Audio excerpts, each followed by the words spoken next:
Hola, ¿qué tal a todos? Sean bienvenidos una vez más a Warrior Diplomacy, su podcast favorito de relaciones internacionales y geopolítica.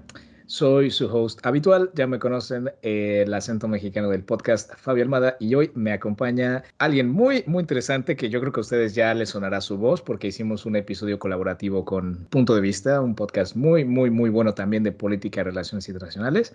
Así que, Ana, te doy la bienvenida a este foro, a Warrior. Eres de Armenia y estamos tocando un tema que tiene que ver con Armenia, así que va a estar muy interesante. Es una politóloga con especialización en relaciones internacionales y también es periodista que actualmente trabaja como corresponsal desde Madrid. Así que, Ana, pues ya hablamos hace rato, pero bueno, seas bienvenida a Warrior Diplomacy. ¿Qué tal? Hola Fabio, un placer estar aquí, de verdad. Me encanta Warrior Diplomacy y en muchos casos vosotros nos inspiráis, así que muchísimas gracias por su trabajo y de verdad lo valoramos mucho como amigos en este contexto político. No, total, al final yo creo que tenemos que hacer esas alianzas, esos apoyos, porque yo creo que esto no es como decimos, no es de suma cero. Al final, gente que le gusta escuchar estas cosas, pues puedes seguir cuantas páginas y podcasts te gusten y apoyar los que más te gusten, ¿no? Y no es una competencia, no es un yo te gano, no, pues al final yo creo que estamos todos en el mismo barco y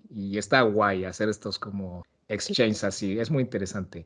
Pero, ¿qué te quería decir? Ah, pues mira, primero que nada, oyente, yo creo que, no sé vosotros, pero pues al final uno trata de apelar tanto al público especializado como al no especializado. Yo creo que este es un conflicto que mucha gente que a lo mejor no es freaky de las relaciones dirá, puf, ¿qué es esto? ¿Qué es Nagorno-Karabaj? ¿Qué tal? Y querido oyente, si tú te estás preguntando eso ahora mismo, de verdad, termina de escuchar este episodio porque creo que, como lo comentamos hace rato en el podcast que salió en su canal, el conflicto en Nagorno-Karabaj es que son tantos actores involucrados, Rusia, Turquía, tanto eso, Azerbaiyán y Armenia, la Unión Europea y la Organización de Seguridad y Cooperación Europea también. Entonces, en verdad es un popurrí de actores que hace el conflicto súper complejo y muy interesante a tratar. En el episodio anterior hablamos ya de este contexto histórico de la guerra en 2020, que fue esa única cosa que no se quedó en casa ese año. Y yo creo que hoy vamos a hablar un poquito más de las tensiones hoy en día, ¿no? ¿Qué está pasando en Armenia y Azerbaiyán en su frontera a día de hoy? Así que, Ana, pues ahora sí que bienvenidísima y con muchísimas ganas de escuchar de ti.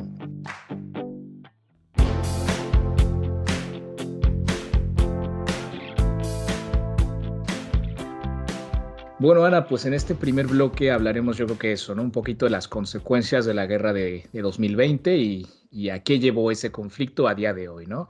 Y como ya la gente lo sabrá por el episodio que hicimos, pues la guerra de 2020 en Nagorno-Karabaj tuvo grandes repercusiones para tanto el gobierno de Armenia como a Pashinyan, ¿no? Que era su presidente, que estuvo bajo una gran presión popular para renunciar, ¿no? Rusia claramente no permitió que tampoco Azerbaiyán obtuviera esa victoria total, porque pues, quería también mantener un leve status quo, pero sí es verdad que permitió que Azerbaiyán recuperara los territorios de Nagorno-Karabaj, incluyendo el 30% de la antigua región autónoma, ¿no? Entonces, bastante territorio. Armenia claramente soportó pues, las peores pérdidas, ¿no? Incluyendo la muerte de miles de soldados, la pérdida de recursos y territorios sustanciales. Entonces, Ana, yo te quisiera preguntar para empezar este episodio, pues ya nos comentaste cómo se vivió el conflicto, cómo lo vivieron en Armenia, pero yo te quería preguntar ahora, pues, cómo se vive el fin del conflicto, ¿no? Pues que al final supongo que la gente habrá estado contenta de que había terminado la guerra, pero pues es cierto que se perdió la guerra, ¿no? Entonces, ¿cómo se vivió esto? Bueno, sabes que resulta que la derrota en la guerra tiene un efecto muy fuerte en la identidad y, digamos, el orgullo nacional. Bueno, por supuesto, supe que no sería fácil, pero no pensé que me rompería el corazón. Y esto le pasó a toda la sociedad armenia, que después del conflicto quedó muy dividida. Y de hecho, recientemente, durante la manifestación anual que se celebra el 24 de abril para conmemorar el Día del Genocidio Armenio de 1915, los partidos de oposición en Armenia aprovecharon la oportunidad para atacar el gobierno central. Así, la comunidad, toda la comunidad armenia contemporánea, se dividió en dos polos. La mitad de la gente está segura de que la derrota en la guerra es culpa del gobierno de Pashinyan. Otros le ven como una víctima de las circunstancias y víctima de las consecuencias negativas de los gobiernos anteriores. Así que sí, ahora tenemos una sociedad muy dividida y una situación bastante complicada en el contexto actual de la guerra. Sí, me imagino. Y digo, al final es cierto que ese conflicto armado pues pero ha habido una que otra confrontación ya, las tensiones están ahí y es cierto que las tropas rusas, ¿no? Lo que comentamos, esos peacekeepers están ahí en medio, pero pues claramente ahora con la tensión rusa en Ucrania, pues uno no sabe cómo podría esto transmitirse a otras zonas del mundo, ¿no? Y el Cáucaso, el sur del Cáucaso es una de esas zonas, o sea, yo tampoco estoy 100% al tanto, pero imagínate que Rusia necesite esas tropas para su defensa en Ucrania y las retire, ¿no? Entonces, no sé, o sea, ¿cómo están las cosas hoy en día? ¿Tú crees que Azerbaiyán sigue con intenciones de seguir con una ofensiva, tratar de tomar otro terreno?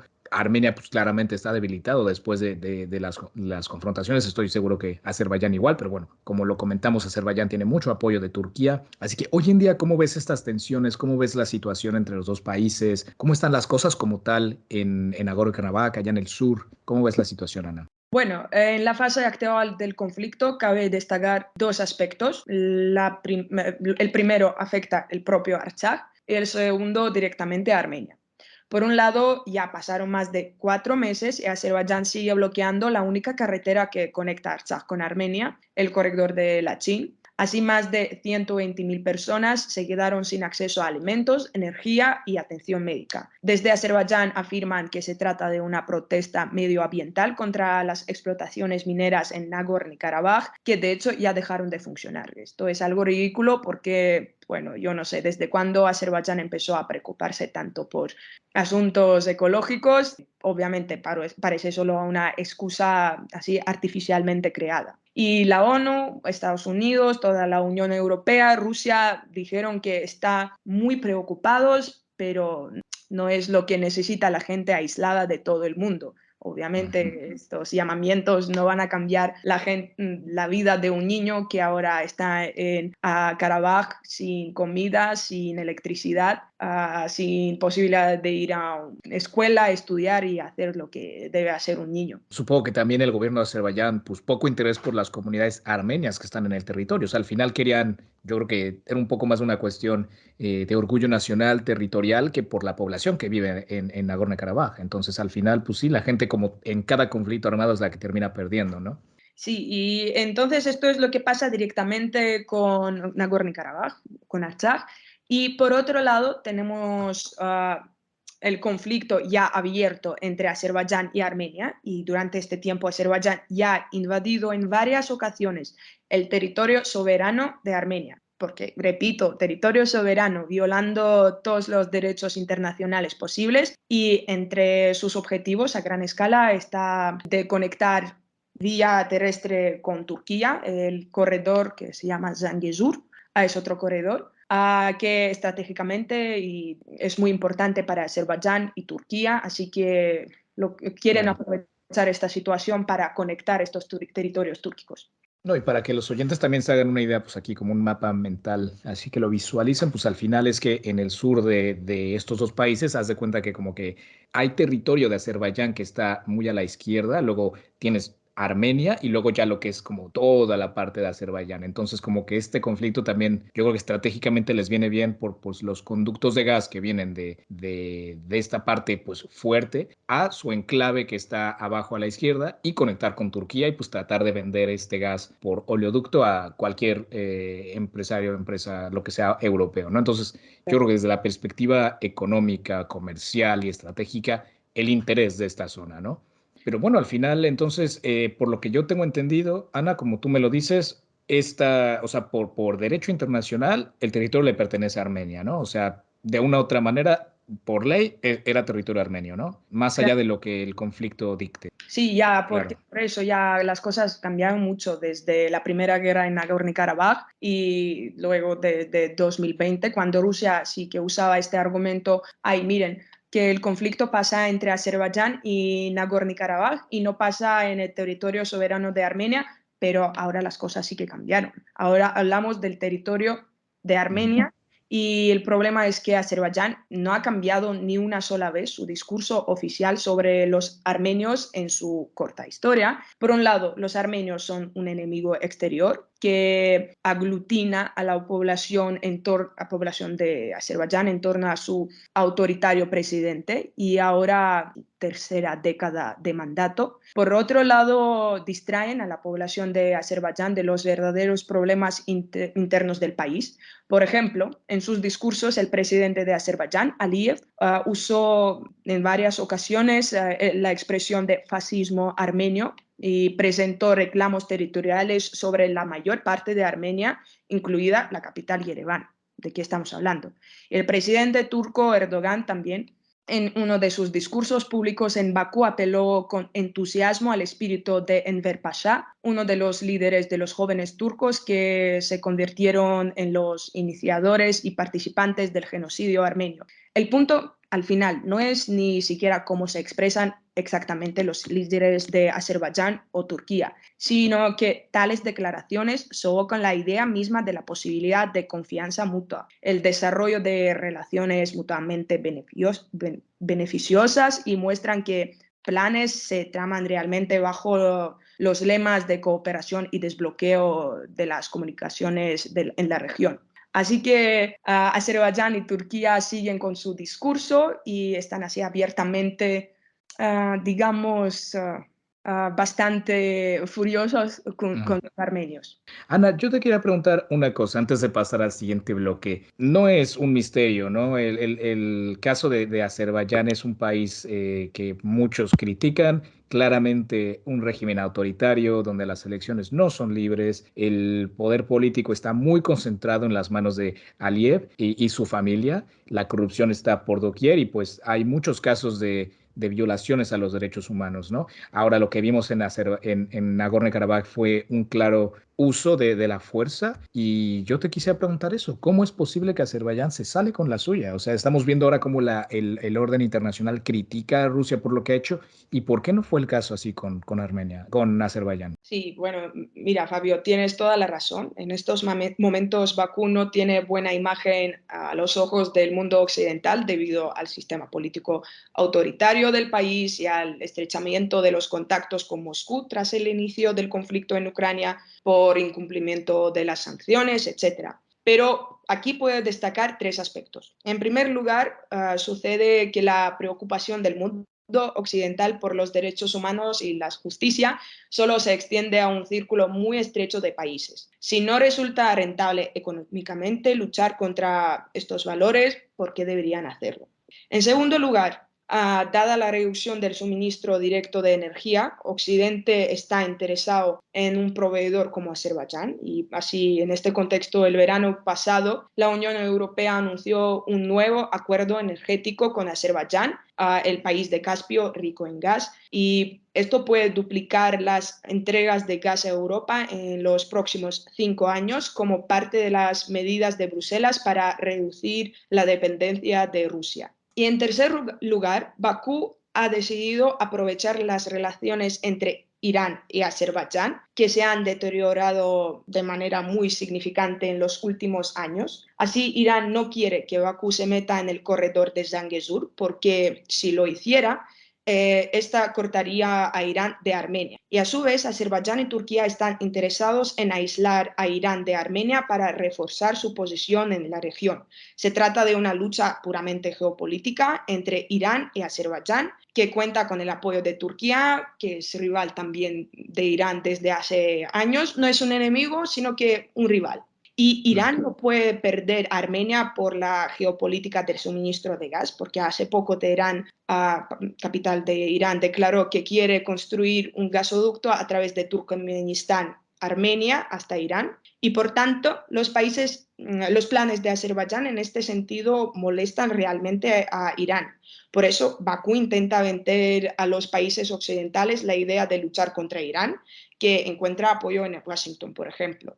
Es decir, quieren demostrar que pueden ser aliados para contener a Irán y así es como Bakú quiere romper su aislamiento a pesar de las violaciones de los derechos humanos y las sanciones y todo lo demás.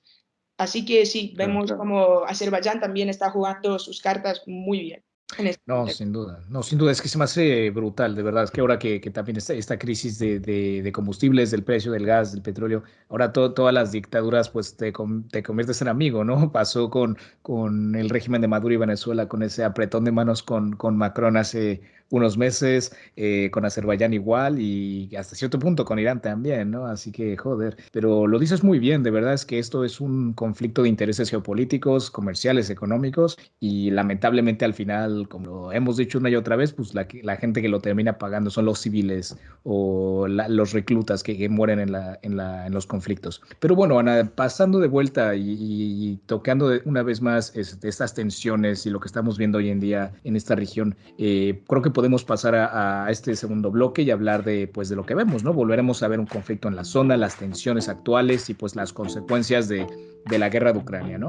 Así que entremos en materia.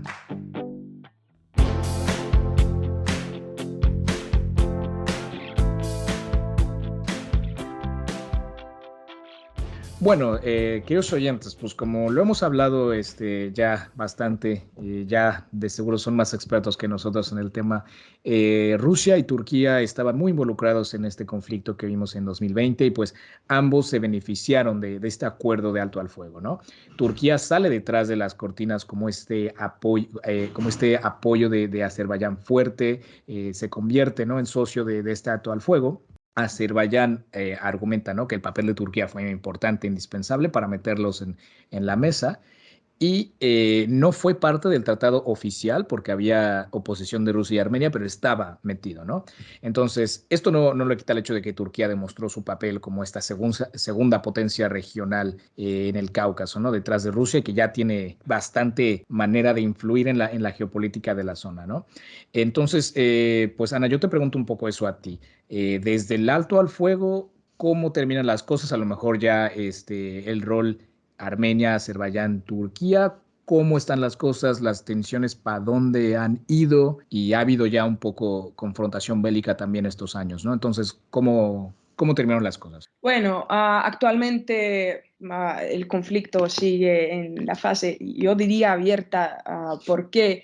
Porque Azerbaiyán sigue interviniendo en el territorio de Armenia, Armenia intentando luchar por sus territorios y de hecho hace poco se metieron en el territorio de Armenia y literalmente las tropas de Azerbaiyán estaban a 70 kilómetros del pueblo donde vive mi abuela, es decir, ya cerquita, en Armenia. Así que siguen con su discurso e intentan influir en la posición oficial del gobierno central de Armenia, intentando meter a Armenia en este eje de Azerbaiyán, Turquía y como demostrando a Armenia que no tiene otro remedio, solo tiene una Rusia que sí es un aliado otra vez bastante no estable, digamos, que está preocupado actualmente con otros asuntos como el conflicto en Ucrania y no puede o no quiere apoyar a Yerevan de la manera adecuada. Así que me parece que Yerevan sí, de hecho, está en una posición bastante débil. Claro que puede contar un poco con el apoyo de Irán, por un lado. Por otro lado, por ejemplo, India actualmente está súper interesada en Armenia como campo para desarrollar su política de inversiones que va contra China y así usar Armenia también como una ruta para salir a Europa y sí, así ampliar su posición geopolítica en el Cáucaso Sur. Así que vemos que aquí en este territorio del Cáucaso Sur chocan los intereses de muchos actores regionales y también globales como China, India, Irán. Así que sí, todos se meten en este conflicto de alguna manera, pero las posiciones de Azerbaiyán y Turquía siguen siendo muy fuertes y el conflicto en Ucrania sí que cambió muchas cosas. No, sin duda, ¿no? Y al final yo creo que es verdad que se reorganiza un poco el balance de poder en la región, ¿no? O sea, es verdad que pues Azerbaiyán sale un poco más ganón, lo mismo con Turquía, pero lo que tú estabas diciendo se me hace muy interesante porque es cierto que creo que mucha gente, o históricamente hablando, pues hay este vínculo entre Rusia y Armenia como ese garantor de la seguridad. Y a pesar de que en términos prácticos a lo mejor sí lo sigue siendo, yo creo que ya hay signos de un cambio de la orientación de la opinión pública, ¿no? En Armenia en contra de esta alianza con Rusia. Y lo que acabas de decir es cierto. O sea, después de lo que está pasando en Ucrania, yo creo que inclusive menos gente se siente como con ese vínculo, ¿no? Que a lo mejor en esos días gloriosos de la Unión Soviética a lo mejor sí existían. Entonces, pues sí, yo creo que es cierto, pero al mismo tiempo Rusia pues tiene mucho control sobre la economía, sobre la infraestructura Claro. energética de Armenia, entonces es muy difícil, ¿no? Y hay algo muy interesante que te quería preguntar, porque creo que hay una base militar en territorio armenio de Rusia, ¿no? Y de hecho, la única base que Rusia tiene en el Cáucaso Sur. Así que tampoco lo entiendo. Cuando tú tienes el único aliado en la región, porque Georgia no es un aliado, ah, por la guerra de 2008, así como Azerbaiyán está más vinculado obviamente con Turquía y Turquía es miembro de la OTAN y Rusia así hablando tanto sobre su enfrentamiento contra la OTAN y el hecho de que Rusia está defendiendo su identidad, su independencia y la OTAN está metiendo en este asunto. Así que sí, Rusia tiene un base militar en Armenia, el único base en la región, pero bueno, usa el hecho de que Armenia no tiene otra salida. Y desde el comienzo del conflicto en Ucrania, tanto Azerbaiyán como Rusia han estado bastante unidos. De Ujú. hecho, a pesar de lo de OTAN y todo, porque ambos necesitan el corredor de Zangezur para de transporte a través del Cáucaso Sur. Para Rusia es algo vital, especialmente en el contexto que Rusia ya ha perdido sus vías oficiales anteriores de suministro de gas y ahora necesita este territorio para no violar, pero eludir las sanciones. Y no tiene y necesitan una carretera en sur de la región. Por lo tanto, Moscú está interesado en el proyecto azerbaiyano Mm. de, digamos, anexionar corredor de Zangezur, donde se encuentran las fuerzas de paz actualmente rusas, y así en Claro. el futuro usarlo para su suministro de gas a Europa o donde sea. Claro, no, pero al final creo que no podemos negar que pues la situación en Ucrania expone las debilidades de las operaciones de mantenimiento de paz de Rusia en otras regiones y al final yo creo que pues el compromiso de Putin de esta fallida aventura militar y agotadora en Ucrania pues yo creo que puede brindar a las tensiones, ¿no? A lo mejor a Azerbaiyán una ventana de oportunidad para pues como bien lo dices tú, seguir, tratar de sacudir este equilibrio regional a su favor, ¿no? Y yo creo que eso nos podrá llevar creo que el último que vamos a comentar acá, que son las hostilidades que hemos visto en el año pasado, ¿no? Y es que en septiembre del año pasado volvieron a estallar combates a lo largo de la frontera entre Armenia y Azerbaiyán. Creo que murieron como 200 soldados armenios, 80 azerbaiyanos, y fue pues la escalada más mortífera de conflicto desde 2020, ¿no? No escaló a más. Vimos ahora sí una participación un poco más prepotente de la resolución del conflicto de la Unión Europea y muy interesante, de verdad, el declive del papel ruso, claro, por su a lo mejor aislamiento internacional, pero pues eso, ¿no? Rusia no deja de tener como que este estatus como el poder tradicional en la región y el garante de seguridad. Entonces, por más de que esté preocupado ahora con esta operación especial en Ucrania, está ahí metido, pero a lo mejor ya hay un poco más de campo abierto para otros actores.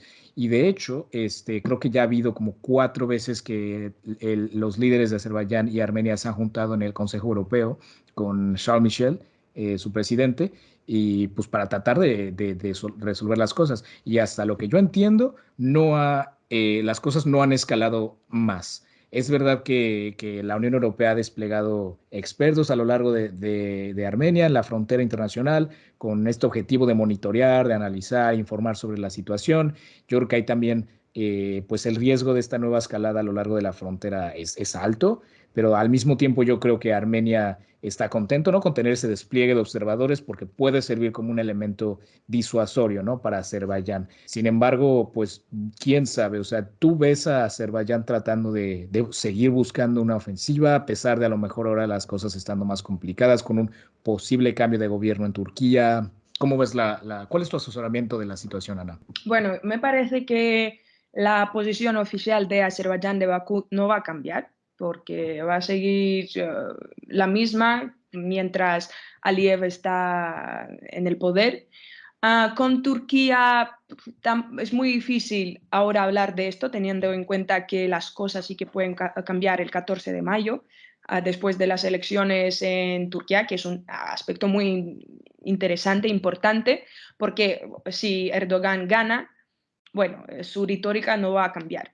Pero si va a ganar Kemal Kılıçdaroğlu, el opositor principal del país, las cosas quizás sí que pueden cambiar, pero el problema es que la oposición en Turquía ahora no presenta en el ámbito internacional una postura así clara, así que para los armenios es muy difícil calcular más o menos cuál va a ser la política exterior de Kemal, porque ahora la oposición en Turquía habla más de los problemas internos del país, de corrupción, y el terremoto que pasó hace poco reveló muchos problemas que Turquía tiene dentro de su país.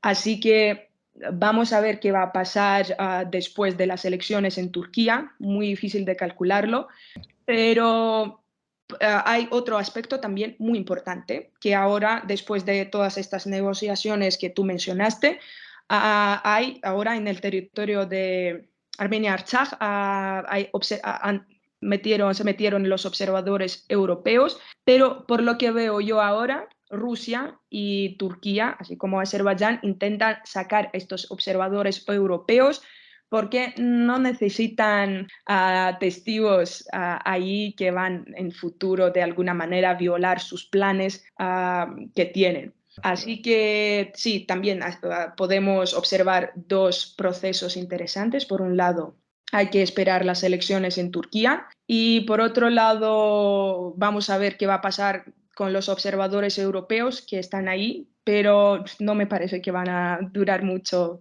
en este territorio, que les van a sacar de ahí. No, sin duda, yo creo que es que tienes toda la razón, o sea, no lo pudo haber hecho mejor nadie, o sea, es verdad que depende qué ocurra en Turquía, pues también el apoyo que a lo mejor Azerbaiyán puede o no tener, ¿no? Y sí es verdad que mal Kılıçdaroğlu, que por favor, no sé si ganas las elecciones te voy a tener que poner un apodo porque es imposible decir tu apellido, pero a ver qué tal, cómo sucede. Y tienes razón, a lo mejor si termina ganando la oposición en Turquía, pues orienta un poco a los problemas internos y a lo mejor no le prestan tanta atención a proyectar influencia en el Cáucaso. Eso es posible. Pero también es cierto que Rusia, a pesar de tener el foco en Ucrania, Putin lo ha dejado claro que no va a dejar de tener este interés por ser este mediador en el Cáucaso, en el sur del Cáucaso. Entonces, una cosa es la retórica y otra cosa es pues si es factible, ¿no? Ahora sí con el compromiso material que Rusia le tiene que poner a Ucrania, quién sabe si va a ser posible que inclusive Rusia pues ponga su dinero en la boca, ¿no?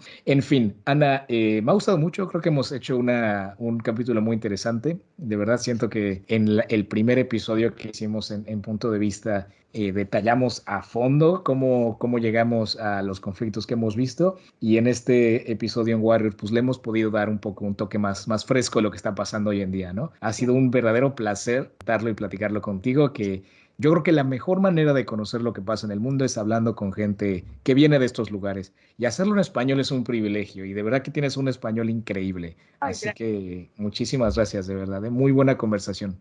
placer es mío, de verdad, Fabio. Un placer hablar contigo, estar en Warrior Diplomacy, un proyecto muy interesante, maravilloso. Así que muchísimas gracias por dar la voz a nosotros y por hablar de este asunto que no está hablado en los medios occidentales. No, así es. Tienes razón. Los oyentes tienen que ampliar ese punto de vista y, sabes, o sea, al final hay más allá del conflicto en Ucrania, ¿no? Están las cosas en Nagorno-Karabaj, en Yemen y en cantidad de lugares que uno no se pone a investigar, pues porque al final los medios no le prestan el interés debido y creo que es nuestro rol como ciudadanos del mundo, ¿no? Ponerle el foco a estas zonas olvidadas, que no dejan de ser importantes. Seguro. Sí, En muchísimas fin, Ana, pues un gustazo y ya saben, oyentes, de verdad chequen Punto de Vista, está muy bueno, tienen episodios muy interesantes y los diseños están brutales, de verdad, Ana, no sé quién hace sus diseños, pero mis respetos, están muy guay. muchas gracias, Pablo. Bueno, oyentes, hasta la que sigue.